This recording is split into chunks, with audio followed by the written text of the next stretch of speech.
Salve, salve pessoal! Aqui sou eu, Maicon, administrador, gestor público, monitor de capoeira também, e também agora seu colega, né, dos estudos sobre administração.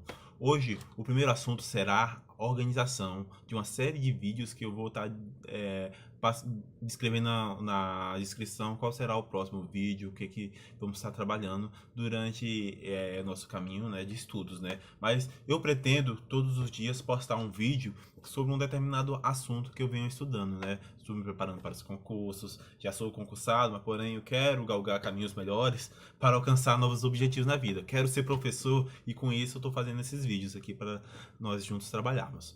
Hoje nós vamos trabalhar sobre organização. A organização dentro em administração tem três sentidos. Tem um sentido da associação de pessoas, as pessoas estão organizadas para um determinado fim. Tem o sentido da divisão de trabalho, o trabalho está organizado em um processo específico, cada pessoa tem a sua função para ter um fluxo contínuo do trabalho, isso não pode ser sequenciado entre os fluxogramas. Vamos estar trabalhando mais na frente nos próximos vídeos.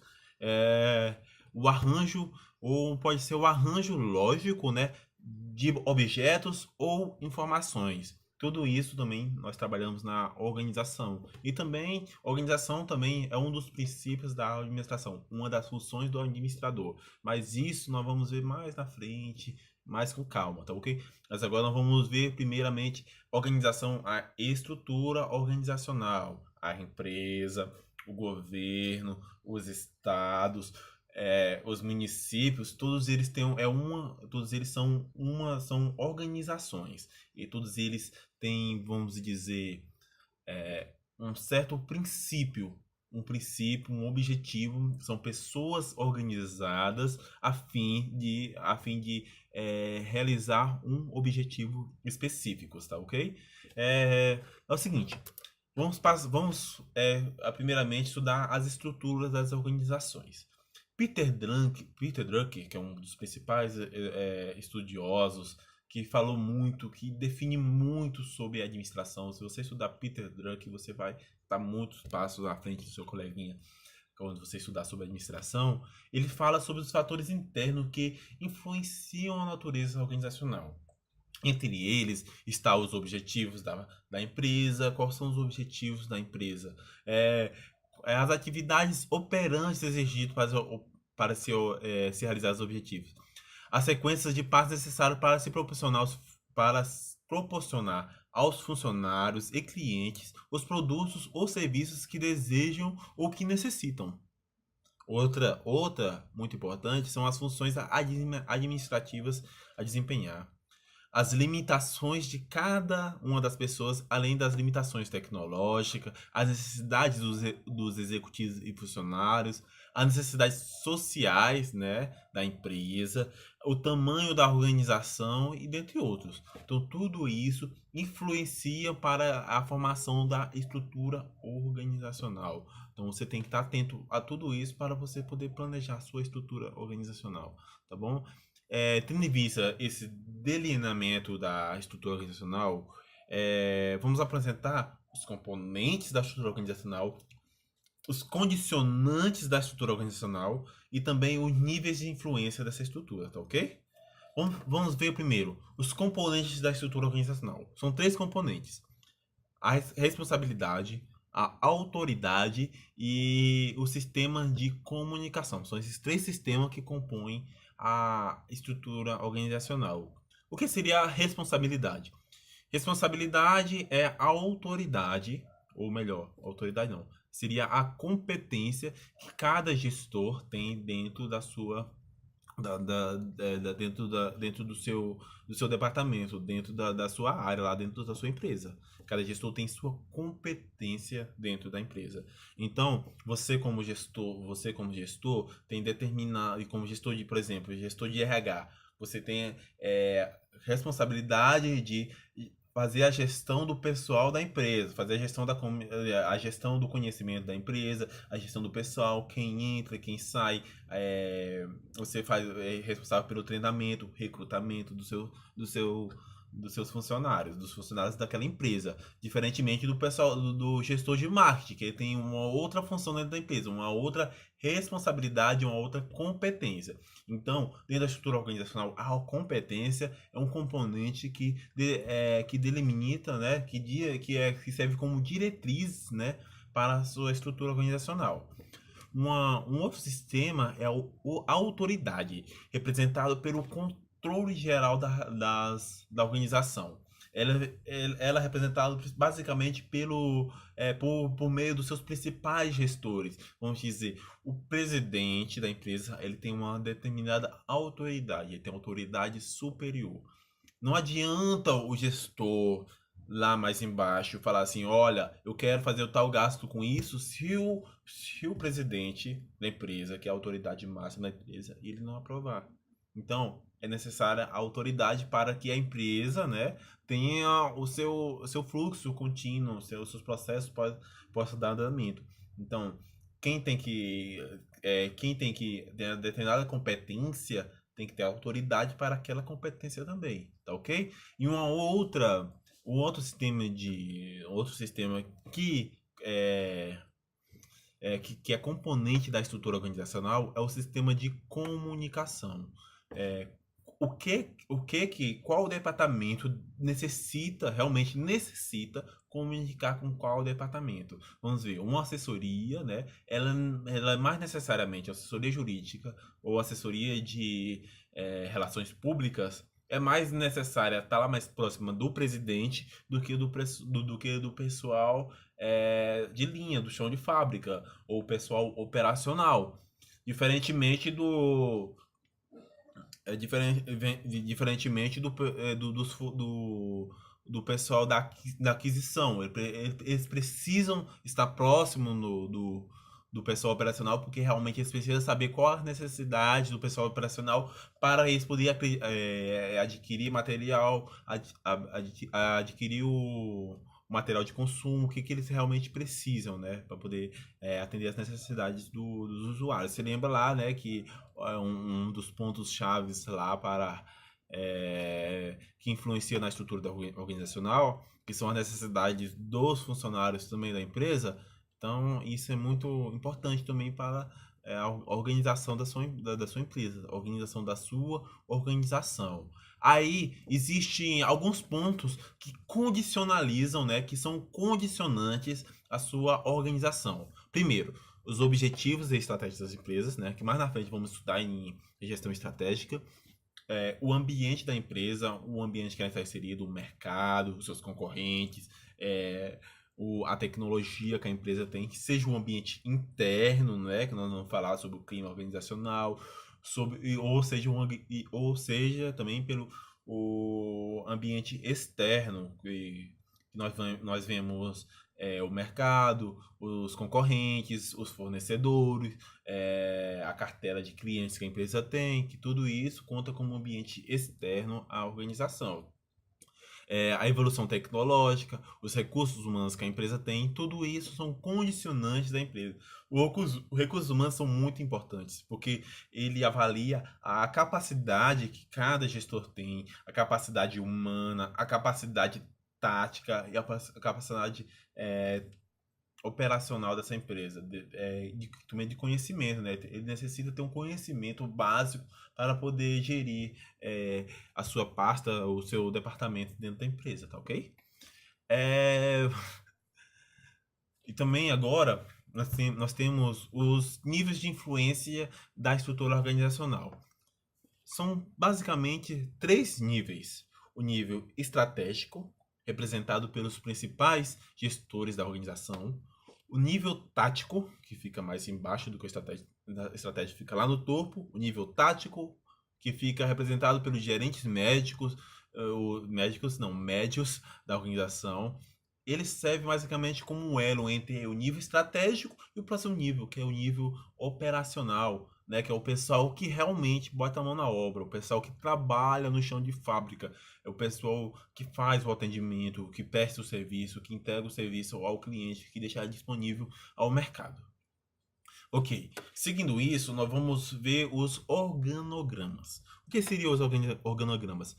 Organograma para ser bem simples, é a representação gráfica da estrutura organizacional da empresa. Nós costumamos chegar numa empresa e ver lá na parede assim, aquele monte de caixa, né? Começando de uma caixazinha grande, né? Lá em cima, lá escrito assim, presidente ou diretor, ou seja, secretário, dependendo da organização que você está chegando, né? Se é uma secretaria, se é no ministério, vai estar um ministro lá em cima lá, e você vai olhar mais embaixo, vai estar os diretores, vai estar os gerentes, vai descendo mais embaixo, você vai encontrando até chegar.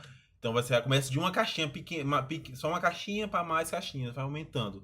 E esse é o organograma que distribui as funções de acordo com a estrutura organizacional da empresa, tá ok?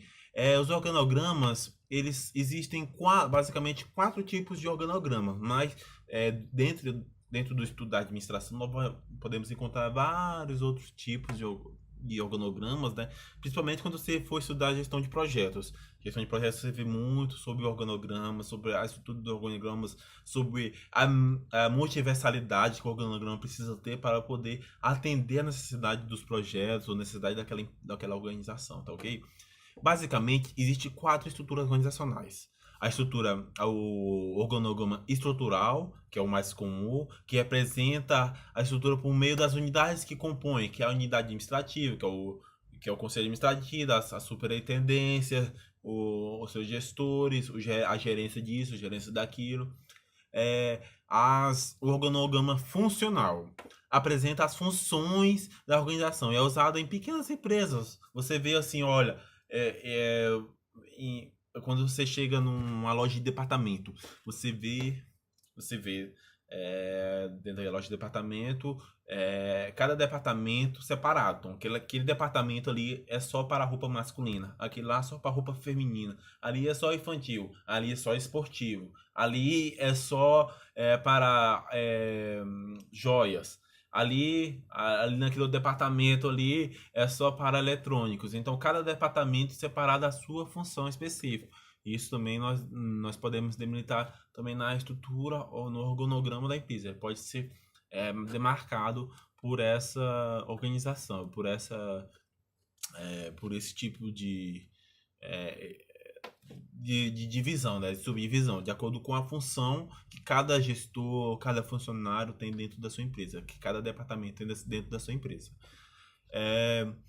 Outro modelo de organograma, que é o nosso terceiro modelo, é o modelo matricial, criado recentemente, é adotado nas principais organizações onde que trabalha com projetos, principalmente as empresas de engenharia, que tem vários projetos e precisa ter um leque mais grande de multiversalidades.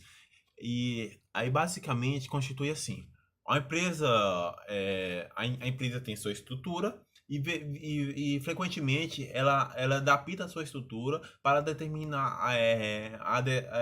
para se adequar a determinado projeto. Se tal projeto é um projeto tecnológico, demanda tanta tecnologia. Então quem vai ficar à frente daquele projeto que demanda tecnologia? O pessoal da tecnologia.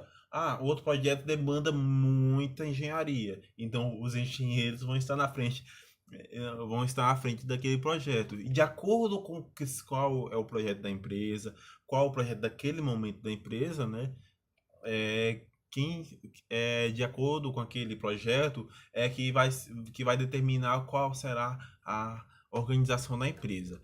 E um novo modelo que está sendo muito utilizado nas estruturas é o chamado organograma circular ou organograma radial. No centro do círculo se encontra, ele é feito em forma de círculo. No centro do círculo nós encontramos a alta administração e quando nós vamos olhando para a borda, nós encontramos os níveis mais baixos da organização. E esse organograma é muito interessante para você ver, porque se nós vemos um achatamento da organização, nós conseguimos ver a maior proximidade do pessoal da baixa administração juntamente mais próximo do pessoal da alta administração e vice-versa. Então é muito interessante que se torna muito mais fácil a administração da empresa, muito mais simples, por causa da proximidade do pessoal do estratégico mais próximo do pessoal operacional dentro da empresa, né? E torna uma visão muito maior da empresa, das equipes diretivas da empresa, a necessidade de comunicação fica mais próxima e de acordo com a necessidade que realmente precisa, né? Agora nós vamos ver os modelos de organização. É, existem. Vamos ver que existem 7 configurações de organização. Organização empresarial, fortemente baseada na figura do executivo principal, como por exemplo uma concessionária de veículo. Existe o executivo-chefe, aquele gerente que é capaz de dar aquele super desconto para você. Então é importante que você tenha noção de que existe uma estrutura empresarial que tem um executivo principal. E essa é uma configuração básica, o mais comum que a gente vê nas empresas, principalmente nas empresas varejistas, nas concessionárias, nas imobiliárias. Nós sempre encontramos aquela pessoa que está lá acima lá. E alguns órgãos públicos também trabalham com esse tipo de estrutura. Aí existe a organização máquina, representada pelas grandes indústrias, as companhias aéreas, as companhias automobilísticas, que eles trabalham de acordo com a função, de acordo com o processo, tem um fluxo do processo. Ah, existe funcionário para tal função, funcionário para tal departamento, e cada um é especializado em cada área. E todas as áreas são integradas e dirigidas por um chefe, por um dirigente executivo também. É, a organização profissional baseada na gestão do conhecimento, tais como escola, hospitais, profissionais liberais, entre outros, o qual necessita de um conhecimento específico para a organização. Isso é principalmente encontrado no setor de serviços, né? No serviço você encontra muito esse modelo de organização, que é de acordo com a profissionalidade, né? Com o quão a pessoa tem conhecimento, né? Cunho para poder exercer tal função. Se ele tem capacidade diretiva, se ele tem capacidade técnica para exercer a função. A organização diversificada, representada pelas grandes corporações empresarial que tem muitas unidades de negócio.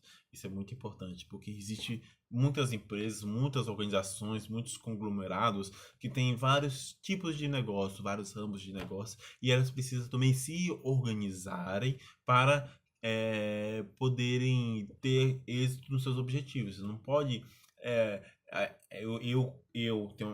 Maicon, eu sou um conglomerado e tenho uma concessionária e tenho uma empresa de serviço e atuar com o mesmo modelo de gestão para as duas empresas que não vai dar certo. Então cada empresa tem o seu modelo, né, tático, né? Você tem a sua estratégia para poder ter êxito nos resultados do seu negócio. Organização inovadora, representado por produtoras de filme, aquelas que produzem coisas novas, fábricas de protótipos, empresas de segmento petroquímicos. Então, organizações inovadoras que são necessariamente, elas devem criar, elas têm a função de criar, trazer coisas novas para o mercado. Hoje nós vemos muito o crescimento sobre as startups. As startups são muito esse modelo de organizações inovadoras. Elas traz algo novo no mercado, elas traz aquela coisa que parece que ninguém tinha visto e realmente é algo novo, que realmente cria revolucionário, que revoluciona o mercado. E essas são as organizações inovadoras. E geralmente, quando nós olhamos as estruturas das organizações inovadoras, elas trabalham muito com projetos. Elas usam muito o modelo matricial de organograma. Seguindo a sexta configuração de organização, nós encontramos a organização missionária, que segue determinados dogmas ou ideologias. Muito comum a gente ver esse modelo de organização missionária em empresas tipo a McDonald's, que tem um modelo padrão para seguir, um modelo de atendimento Então, se você chegar numa empresa, né, na McDonald's, você vai ter o mesmo lanche que você encontrar lá, você vai encontrar o mesmo McDonald's de feliz. É, que geralmente nós encontramos, como é que é, que nós encontramos o mesmo modelo de organização, o mesmo modelo de atendimento, o mesmo uniforme, o mesmo lanche. Então, o mesmo lanche que vai ser servido no McDonald's aqui no Brasil é servido no McDonald's lá na Europa, ou aqui no norte, aqui no Tocantins, é o mesmo lanche que é servido lá no Rio Grande do Sul. E as organizações políticas, que é marcada pela presença entre os conflitos partidários, governamentais e das organizações. Nós podemos propor, que é muito hoje muito falado, né, taxativo, né, vamos dizer, o PT, o PSDB, PMDB, PSL, MST, MBL, então todos esses movimentos políticos, né, e sociais também que contam muito, são modelos de organizações também, né, um modelo diferente de organização, que é de acordo com sua ideologia, com seus princípios políticos, né. Aí, seguindo nessa linha de pensamento, existe alguns modelos de organizações que chamam de organizações formais e informais, né? As organizações podem ser classificadas em formais e informais. Uma organização formal, segundo o Tiafonato, é uma informação de agrupamento social que é estabelecida de uma maneira deliberada ou proposital para alcançar um objetivo específico. É caracterizada principalmente pela regra e regulamento, estrutura, hierarquia, coordenação entre os seus membros. Uma empresa comum mesmo, ela é muito cotada pela sua burocracia.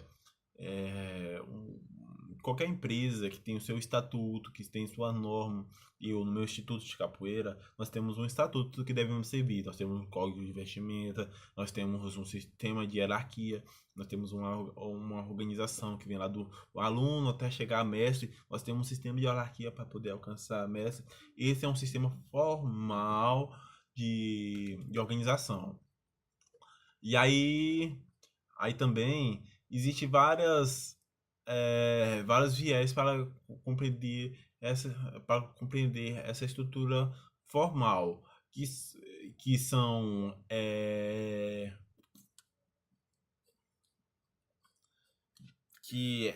para compreender essa estrutura formal, existem várias situações que nós podemos observar. Elas existem normas a serem seguidas, nelas existe um objetivo específico.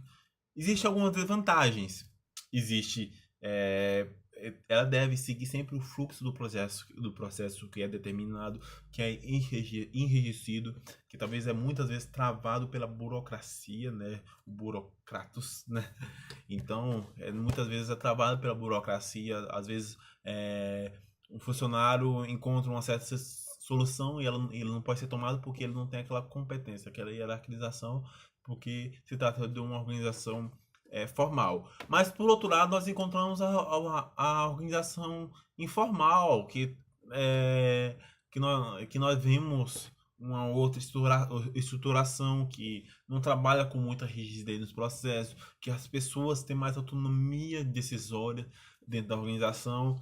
Ao analisar as vantagens da estrutura informal, podemos se dar as seguintes: agiliza o processo decisório, que as pessoas têm a capacidade, elas têm um poder para tomar a decisão, minimiza as distorções existentes no grupo que existe no grupo formal. Às vezes existe colisões dentro do grupo formal. Reduz as cargas de comunicação ao chefe, então não precisa muita coisa você estar se reportando ao chefe, porque você tem autonomia para poder tomar a decisão, para poder decidir dentro do processo organizacional. Ele também motiva e integra as pessoas dentro da empresa. Então as pessoas ficam mais motivadas, porque elas sabem que se elas decidem fazer, elas têm a capacidade de tornar a empresa dela melhor e com certeza ajudar a empresa a faturar. Mas uma grande desvantagem, existem desvantagens que são às vezes que, se não tomado cuidado, a empresa pode sofrer sérias consequências com o seu informalismo, né? Que seria o desconhecimento do chefe. Às vezes toma determinada atitude, determinada posição, determinada decisão, e o chefe não chega a ter conhecimento sobre aquela decisão. Aí torna tem muita dificuldade em controlar a empresa, e isso é muito passível de ter atrito entre as pessoas. Uma pessoa tem determinada postura, uma determinada posição, e uma outra pessoa tem uma posição contrária. Ela pretende ter uma atitude contrária às que a primeira pessoa queria ter. E isso torna é, toma muito atrito entre as pessoas. E isso é muito perigoso para a organização. Agora, qual o papel na gerência da organização? O sucesso do negócio depende de diversas análises, como análise de custo, de benefício, do retorno de investimentos, entre outros. Por essa razão, é importante conhecer as teorias de gerências gerenciais que influenciam a relevância dos gerentes no contexto organizacional. As principais habilidades a serem desenvolvidas por eles dentro do âmbito privado quanto público, bem como os princípios e resultados que devem obter. Então, é muito fundamental para nós reconhecermos a sua importância dentro da organização e o seu papel como um agente de mudança. A gerência tem um papel muito importante para a tomada de decisão da organização. Ele tem que ter conhecimento sobre ações que devem tomar para que a organização siga o seu caminho, né? Ele deve ser muito fundamentado teoricamente. Então, para ajudar vocês nos seus estudos, eu vou só citar algumas pessoas que deixaram alguns conteúdos sobre gerência, né? Eles falam muito sobre gerência, onde você pode estar lá pesquisando sobre gerência. É muito importante você pesquisar. Em 1916, Henri Fayol menciona sobre os fatos e dados sobre os estudos do processo administrativo. Ele analisa como se dá o processo administrativo. Isso é muito importante, né? Quando você estuda a administração clássica lá de Henri Fayol, você observa muito o foco dele voltado para a organização, diferente da administração científica de Frederick Taylor, que ele verifica muito o processo, o trabalho, a estrutura organizacional como aquele modelo meio mecanicista. Ele trabalha muito o processo, enquanto o Rafael trabalha a organização. Então, você que está estudando sobre organização, dá uma olhadinha lá sobre o trabalho de Rafael. Pode dar uma olhada simples lá, porque ele trabalha muito sobre o estudo do processo administrativo, da organização, da organização como um todo, tá ok? Henry Mitchell explica os principais papéis da gerência, além de planejar, organizar, dirigir e controlar. Rosemary analisa o processo decisório. Em 1986, Rosemary Stewart, né, analisa o processo decisório. Freud Loader fala sobre o desempenho dos gerentes. Então, existem vários estudiosos da administração que falam muito sobre os deveres, sobre como gerenciar, como otimizar o seu papel como gestor. E, além de tudo, é importante falar sobre os 16 deveres do gerente segundo Fayol. Aqui Fayol falou muito sobre o processo de gerência e tal. Então, eu peço que você anote aí embaixo aí os 16 deveres dos gerentes segundo Fayol. Primeiro, número 1, anota lá aí, número 1. Assegurar a cuidadosa preparação do plano e sua rigorosa execução. Toda gerência tem que ter um plano. E esse plano deve ser rigorosamente executado. Ele não pode se desviar, senão perde o foco da organização. Segundo, cuidar para que a organização humana e material seja coerente com seus objetivos.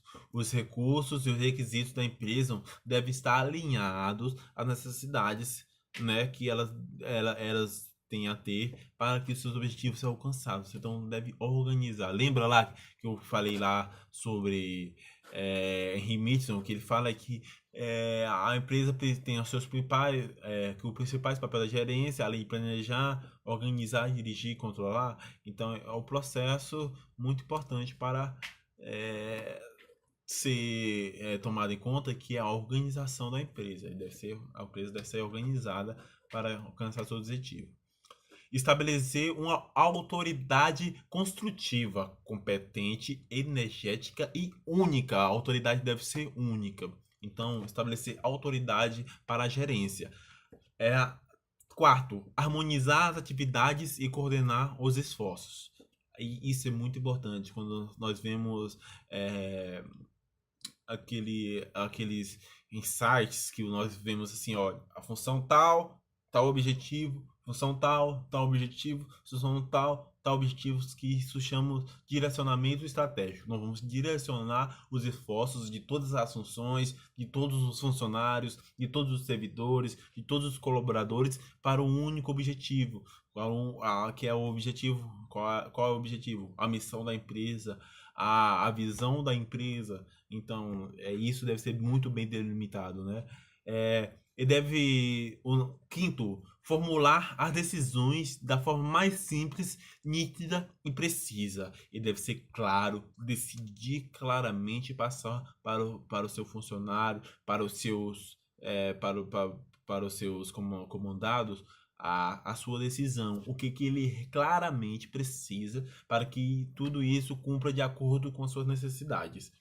Sexto, organizar e selecionar eficientemente o seu pessoal. Ele deve ter o pessoal que realmente ele precisa, que realmente atenda a sua necessidade. Não adianta ele ter um monte de pessoas dentro da sua organização, sendo que dentro do seu quadro lá, nenhuma das pessoas atende a suas necessidades. Porque eu sou gerente de tecnologia, de TI, e eu não tenho nenhum analista de sistemas.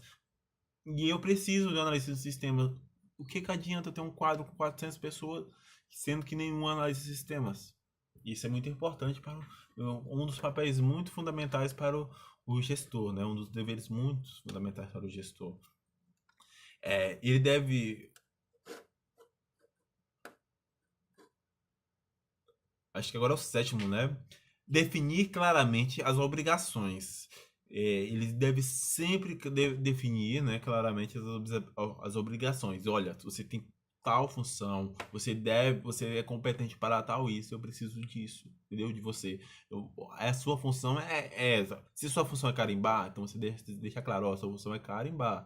Se sua função é só anotar preço, sua função é só anotar preço. E deve deixar claro para o seu funcionário, para o seu encarregado, que realmente ele deve cumprir aquela função e não outra função diferente do que é designado para ele.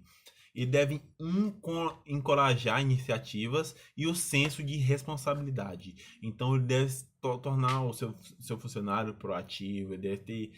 Isso nós vemos muito nos conceitos de liderança. Você deve ser líder, você deve encorajar iniciativa e encorajar responsabilidade aos seus funcionários.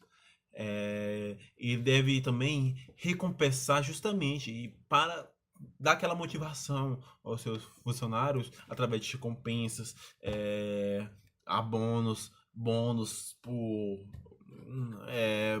produtividade alguma, de modo adequado e justo. Também, quando ter faltas e erros, ele deve usar de sanções. Ele deve sempre dar sanções por causa de faltas e erros graves, ou até pequenos, que possa causar, que continuamente pode causar prejuízos e problemas para a empresa.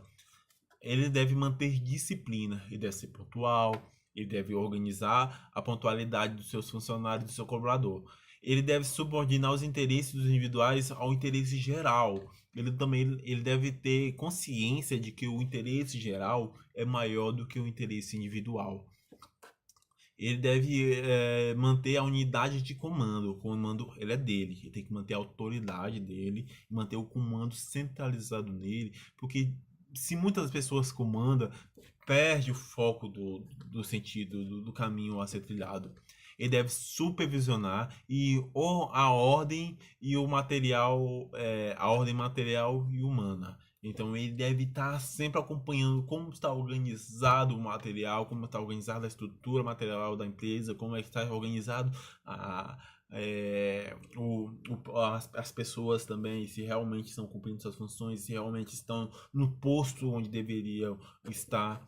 É, e que isso é bem claro, que ele deve, para isso, é bem claro que ele deve manter tudo sobre o controle. Ele deve ter tudo registrado, tudo anotado, tudo sistematizado. Por isso é muito importante a tecnologia dentro da empresa, muito importante o sistema para que ele possa acompanhar. E quanto maior é, é a empresa, quanto mais pessoas que ele deve gerenciar, mais informações ele deve ter, mais controle ele deve ter sobre a empresa, para que ele não se perca, para que ele não perca o controle da empresa, para que a empresa não inutilize seus esforços e seus recursos. E ele deve combater os excessos de regulamento e burocracia. Ele deve evitar que a empresa patine em burocracia, em processos desnecessários e que causam prejuízos para sua empresa. Existe uma burocracia necessária, uma burocracia que traz a segurança, traz a legalidade, traz os seus pontos afins, tá ok? Essa é o meu anotação de hoje. Amanhã nós vamos falar sobre a administração e o sistema de informação. Amanhã nós vamos falar sobre o sistema de informações, que é muito importante para a administração também, tá ok? Então, deixa um like aí, se gostou. Se não gostou, por favor, dá um dislike e fala também o que você não gostou. Comente aí que eu quero melhorar aqui o meu trabalho como professor, tá ok? Obrigado, boa noite.